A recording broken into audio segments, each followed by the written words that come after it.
Welcome back to Wasting Time in the Woods. Today we're covering the Overland Drawer System that I built for our GX. In this video I'll show you how I built the extruded aluminum frame, designed the mounting system, added heavy duty drawer slides, and built some sweet wooden boxes to hold all my camping gear. All for about 800 bucks. I'll also give you a complete parts list and links so that you can get it all done in a few weekends instead of the 6 or 7 months that it took me to trial and error my way through this. Mostly error. It was mostly error time. Now, when I started this project, I asked my wife if I should build a drawer system or just spend the 3 or 4 grand to buy the one that I wanted. And she said, don't build one, you'll redo it 3 times before you're happy. Well, you know what? She was wrong. I rebuilt it 5 times and I'm still not happy. Now, if you'll excuse me, I'm gonna go apologize to my wife. Again. Honey, I got an idea for a project. This one's only gonna take me a weekend. I swear.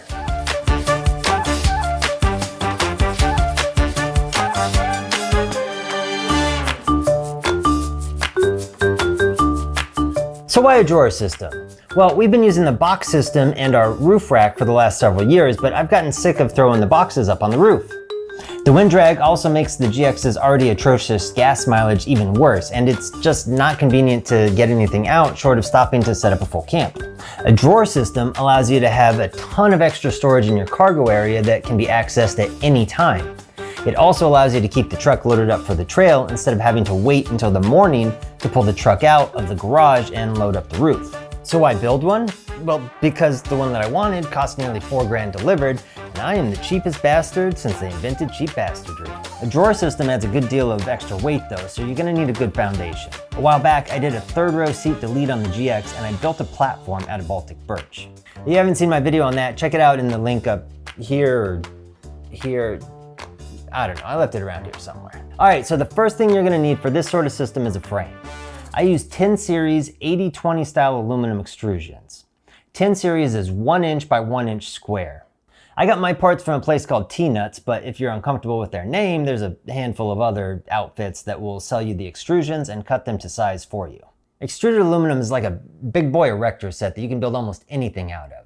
In our world, people use it for van builds or bus conversions, but it's used for engineering all sorts of things like 3D printer cabinets, robotic systems, assembly lines, all sorts of weird and cool stuff. A lot of people just use wood and build these things like a set of dresser drawers, but I wanted to be able to modify the system later, and I also wanted the maximum strength to weight ratio. It's also modular so that I can switch between a single drawer or a dual drawer system, and I can pull it out all together if I need to use the GX like a truck. I'll never do that, but now I can tell my obsessive compulsive inner dialogue to shut the H up. You're gonna regret putting that joke in. Nobody cares about your inner dialogue. Get back to the content. Now the cool thing about working with extruded aluminum is that you can just cut it with wood tools. You need a blade with a lot of teeth if you're using a saw on it, but it's pretty easy to cut and drill. If you want to freelance this, you can just get long extrusions off Amazon or anywhere else, and then you can cut them yourself and connect them with corner brackets. But to get the cleanest look and the strongest build, you're going to want to use double anchor fasteners. They're super strong, fairly rattle-proof, and once installed, all the components are hidden within the rails. You could just use corner brackets, gusseted brackets, or plain old end fasteners, but nothing is as strong and rattle-proof as double anchor fasteners. Now the drawback is that each frame piece will need to be machined for them when you order from the manufacturer. You have to get the measurements right and plan where each connection is going to be on the extruded aluminum frame. They're also kind of a pain to set up. The way I do it is to drop one cam into the frame and barely thread the slide nut onto it. Then I drop the second cam in on the other side of the frame rail and I get it started also. Then I alternate tightening between the two. If you crank one side down too far, it pulls the other side out of alignment and jams it up. I will jam you up so hard, I will jam you from morning until night. I machined one end of the 9-inch verticals for double anchor fasteners, and then I added deep M6 taps to the other end so that I could attach the deck. I machined for double anchor fasteners on both ends of the horizontal pieces, and I didn't do any machining on the 35-inch long base pieces. You don't have to write all this down now because I made an Excel file with everything in it completely described in the links below. To add a cushion between the frame and deck, I added rubber tread strips inserted in the T-slot channel for all the pieces that come in contact with the deck. Next, I had to figure out a way to mount this thing so that it wouldn't dent my headliner if I hit the brakes too hard. To get the frame connected to the truck, I designed steel brackets that tied into my deck bolts. Making custom brackets from steel is a total pain with my level of expertise and tools, so I decided to give SindCutSind.com a try. I mocked up a set of brackets on paper and then I transferred them to a cardboard template made out of my favorite protein pancake mix. I'm like 63% Kodiak cake at this point, so I've got a lot of these laying around. Next, I scanned the templates and I transferred them into an Adobe Illustrator file. I've been playing around with CAD, but I'm still not very good at it.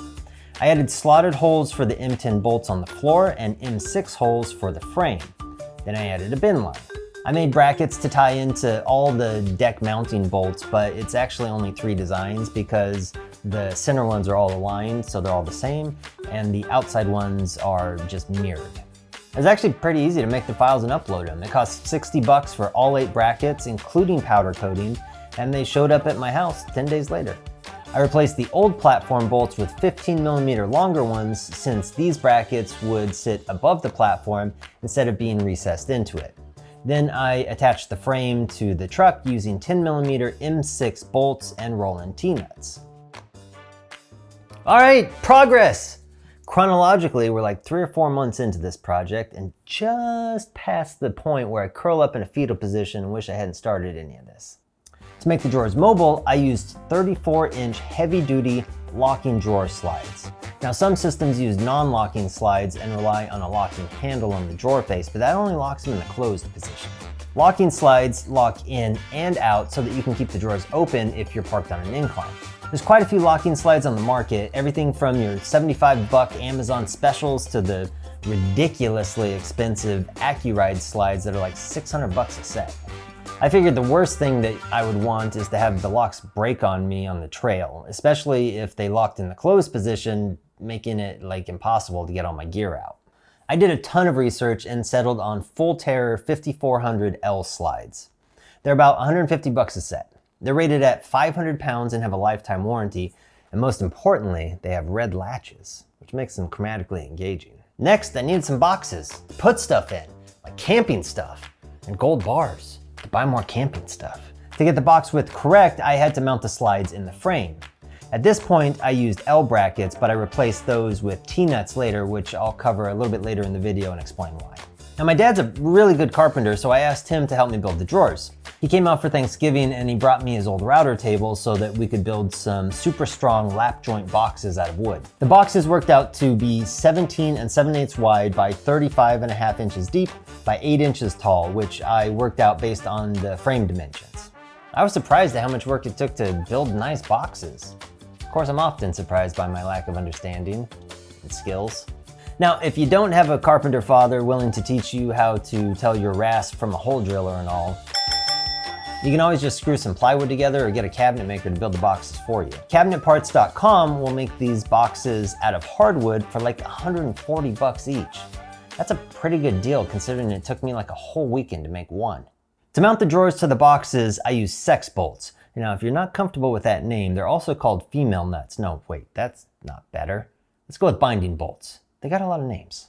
They're made up of a pair of male and female Allen screws that mate together, hence the racy names.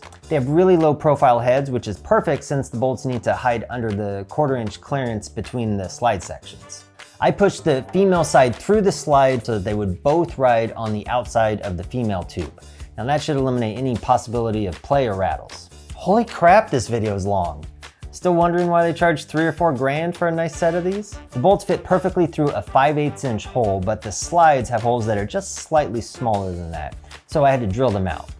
Next, I slid the assembled drawer into the frame on a table and I used the slides as a guide to drill through the holes in the box. I used a couple of spare 10 series pieces of frame that I had sitting around to shim it up off the table. Now you can adjust the height of the drawers later by adjusting how high the slides mount, so don't worry about clearances at this point. I left the lock levers extending about a 1/2 inch out from the drawers, which is the depth of the face that I plan on putting on in the finishing phase.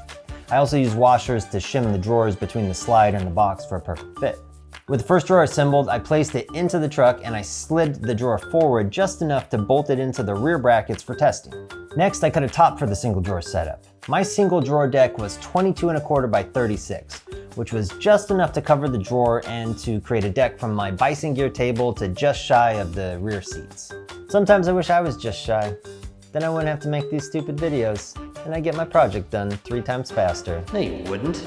You'd probably just waste the time writing more stupid inner dialogue jokes. To get the deck holes drilled, I threaded M6 screws into the tapped verticals and used my tried and true hit it with a big ass hammer technique.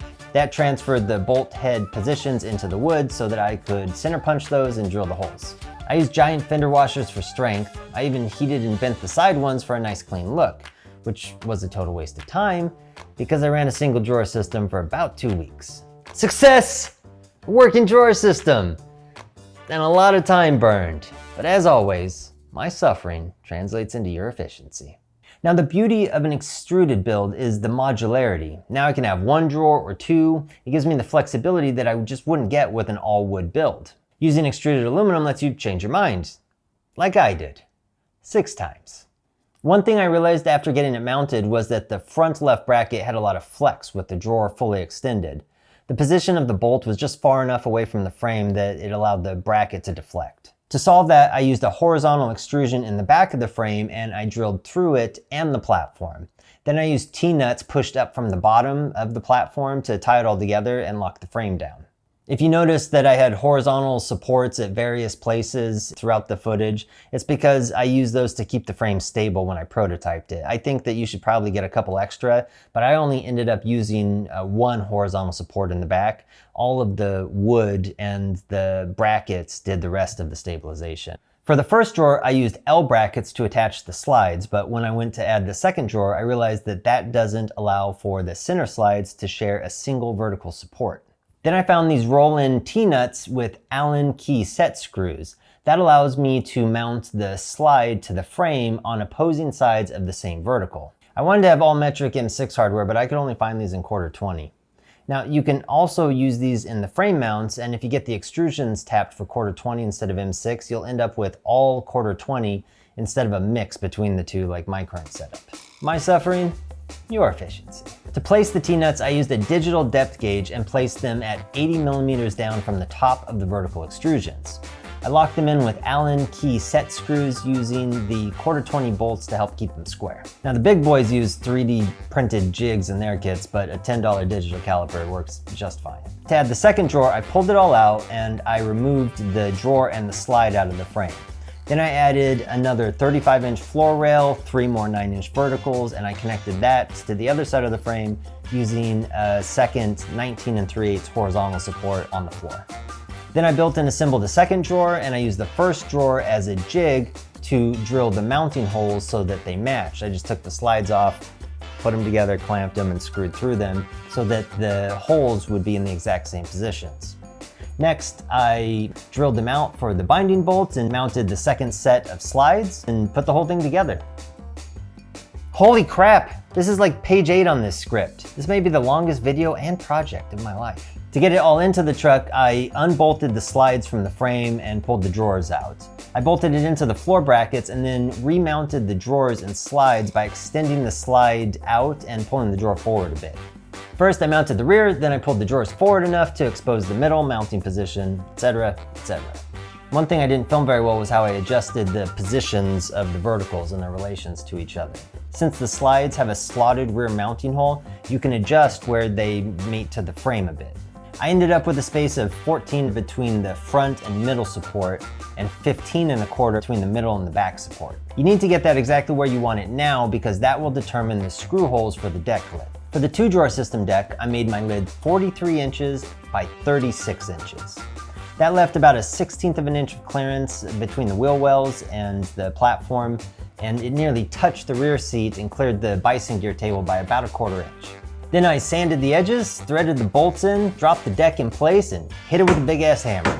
Finally, I marked and drilled the holes and installed the deck lid with fender washers. Come on, truck. Oh, he's in. He's in. He's in. Success! Fully formed 2-drawer system. Man, this thing took almost as long as shooting this video. I'm not done yet, and I still plan on adding some more finishing touches, but it's completely functional and it works great. I loaded up all my gear and I've been wheeling a couple times and I love it, man. It doesn't squeak at all, there's no rattles, and it's got a ton of room for all of our camping gear and my tools. Somewhere along the way, I cut ABS plastic covers for my side wings. That required trimming the tabs off of them and cutting the ABS to fit. Right now I'm just stuffing soft items between the drawer system and the deck sides, but I might build some side wings to extend the deck over those areas. Now in the next phase, I need to add some sort of protection to the lid and build drawer faces. I think I'll probably use HDPE for the drawer faces and laminate for the top, so that should make this thing pretty indestructible from the outside. I'd also like to extend the whole system out over the 40% rear seat, which I pulled out a while ago, but that's on the long list now. Now I hope this was helpful. It took me a really long time, but if you start with my parts list and use my design files, then you can probably get this all done in a few weekends. Maybe even 1 or 2 if you have somebody else build your boxes. Be sure to subscribe to follow along as I finish this out, and drop a comment below if you have any questions.